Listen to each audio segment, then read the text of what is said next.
Champagne Pit with you again, and look at this. I'm in the Charade, and I'm heading into town to have the rear section, exhaust section and tailpipe fabricated and fitted up, and also the big one to have its safety inspection. If it passes today, I'll be able to take it straight around to the TMR and get it registered. I'm currently driving under a permit to drive without registration. That'd be really good, but there's a bit of a problem.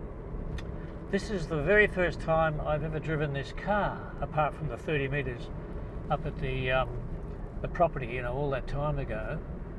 And there's a distinct thump when I change from, I'll try and do it now, when I change from a first to second gear. There's nothing wrong with the gearbox, there's nothing wrong with the clutch, there's nothing wrong with the drive line. I've been all through that. I think there's a dodgy engine mount, which I have somehow missed picking up. So I don't really know how it'll go at the workshop, but all we can do is cross our fingers and hope and see how the day transpires. Well, I dropped the car off at the garage at 8 o'clock this morning, and I've been wandering around town. I've had a bite to eat, and now I'm sitting in a park down by the water on a very windy day, having some coffee. The garage rang me at 1:30. The car was up on the hoist having its new exhaust system fabricated and fitted up, and they noticed one of the engine mounts is a bit dodgy, and that will need to be replaced for it to pass the safety certificate, the roadworthy certificate. They're really good there. Despite having 18 cars in there today and being flat out, they offered to source a new mount for me and fit it while the car's up on the hoist. So that's really, really good of them. So yeah, I absolutely agreed to that. But then, just a few minutes ago, I just got another call. They can't find any in town, and I'm not surprised at that. This is a provincial town in far northern Queensland. But one of their suppliers in Sydney, which is 2,500 kilometres south of here, they've got a couple. So they're putting one on a flight, and that'll be up in about 3 days or so. And then the mount will get fitted, and they can go. They can sign off the safety certificate, and I can go and get the car re-registered. So that's good. It would have been nice to have it all done today, but that's what happens with old cars. But anyway, we're one step further now to having the little Charade re-registered, and that should all happen next week. So for now, I'll just grab my coffee and things, and I'll walk around to the garage, which is not far from here, pick up the little Charade and go back home. Well, g'day again. The new engine mount arrived from Sydney yesterday afternoon, so I'm now on my way back into the workshop to have it fitted and also have its second inspection. If that engine mount is the correct one, this car will be registered today. They've been really good at that workshop. They're just going to fit me in between all their other booked in jobs, and again, they've got 18 cars booked in there today, so it's been great. And once the car is registered, I'll get it back into the workshop and I'll finish off a few little jobs. And the one that I'm really concerned about, the timing belt. I really am uncomfortable driving around with a 12-year-old timing belt. Anyway, we'll see how the day transpires, and I really hope that engine mount is the correct one. Anyway, fingers crossed again.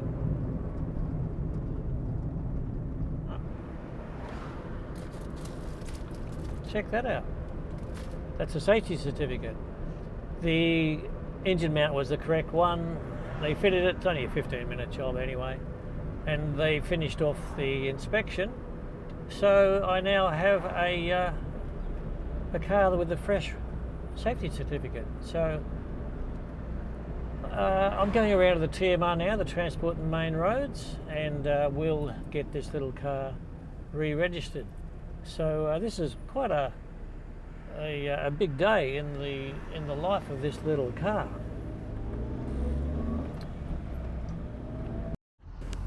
So here we are in the TMR car park, removing the old plates. I've got my new safety certificate, I've got my CTP sheet. Take all three in and we'll get this little red nugget re-registered. Well, that was all very straightforward, and the lady that served me was very helpful. So all I have to do now is just drill out the 8mm holes in the new number plates to 10mm for my nice new 10mm stainless steel bolts. Pop the plates on and we'll be on our way in a nice freshly registered car. It was good to get the car registered yesterday, and now I can move on to the other jobs, and in particular change the timing belt and tensioner. Pretty easy job. First thing, disconnect the battery and then remove the accessory drive belt.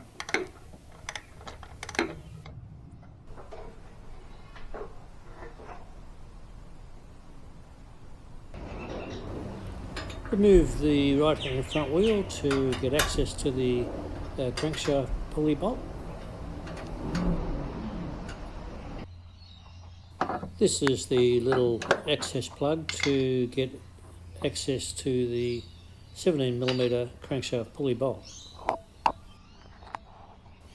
And this is where my problem started. This bolt was unbelievably tight. Even my most powerful impact wrench wouldn't budge it at all. So I tried a couple of tricks. I tried to use the starter motor to shock the bolt loose, but that didn't work either. I borrowed a plumber's chain wrench, a big one, wrapped it around the crankshaft pulley, jammed the handle against the garage floor and heaved on the bolt with a metre-long 3/4 drive power bar. And all that happened was I lifted the car off the driver's side of the car off the safety stand, so it was getting really silly, and I was starting to get concerned that I could actually shear the bolt off if I kept trying to do it like this.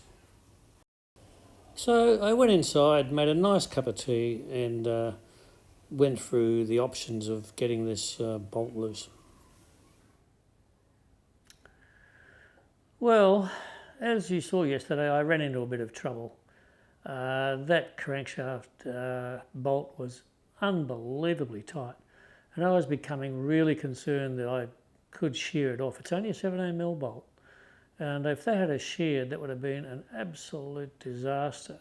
I would have had to pull the engine out to do a very difficult repair, actually. That bolt needs a high torque impact wrench to get it off. So I looked at all the tool hire shops. I tried to hire one, but they only have they only had air tools, and I don't have a compressor yet. So I had a look at, and they don't hire out electric ones. So I looked at buying a battery-powered high torque impact wrench. The best choice came out to be a Milwaukee in that very high torque range that I needed, and that with the skin and the battery turned out to be well over $1,000. Now I knew that impact wrench would absolutely loosen off that bolt, no problems at all. But there was a secondary issue there waiting for me. I just knew from experience and from what I could see there, that crankshaft pulley was frozen on and wouldn't just wriggle off. It needed a puller to get it off. And there's a problem there. There's only a very small space between the pulley and the body frame rail, and none of my pullers will get in there. Even undoing engine mounts and jacking the motor up and even lowering it, there wouldn't become anywhere near enough space to get a conventional puller in there. So what it would have needed was what is called a flat plate puller. I hunted around to see if I could find any, and no success whatsoever. Online, machine shops, tool shops, none at all. If I had been able to find one, it would have been about $150, maybe a little bit more. I would have been up for about $1,200 just for this simple timing belt job. So I had a look at another option. I rang up a little workshop in town. They specialised in Japanese cars since the 1970s. Chatted with the boss, understood the problem straight away. They have a bespoke puller there for that series of engines, and he said that pulley will be frozen on and we'll need a puller for sure. He quoted me $455 to do the job if I could supply the parts, and that's a very good price, much better than $1,200. And this little red nugget of a car is under a very strict budget. There's no room for anything like that. So unfortunately I had to outsource the job to this little workshop. Very disappointing for a motor mechanic to have to offload a job to another mechanic. Back in the 1960s and early 70s, we all had little machine shops down the back of the workshop, and lathes and milling machines and things. And I would have just made a puller for that in maybe 50 minutes an hour or something, and that would have just become part of the normal workshop toolkit. But I don't have anything like any of those resources these days. So that's what's happening. The Charade's going into this little workshop in a few days, and I'm stuck. There's nothing else I can do.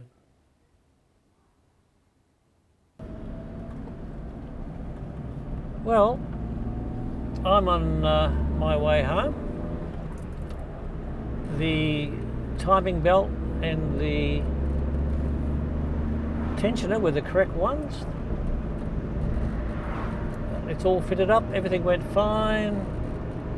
So I'm much more comfortable now driving around with a new timing belt. That old timing belt was 12 years old. A fairly critical point in any interference engine. So the workshop foreman has given me the rest of the day off. So when I go home, I'm just going to put my feet up, get a cold drink, and not mess around with cars today. There's still a few things to do. I did notice that the top radiator hose is chafing on the fuel line going into the carburetor. It's okay at the moment, but it won't be, at some stage in the future. So I'll get into that very quickly. So there's still going to be some videos. So again, if you're the sort of person that's interested and likes seeing old cars get a second life, then follow me through. So we'll see you in the next video.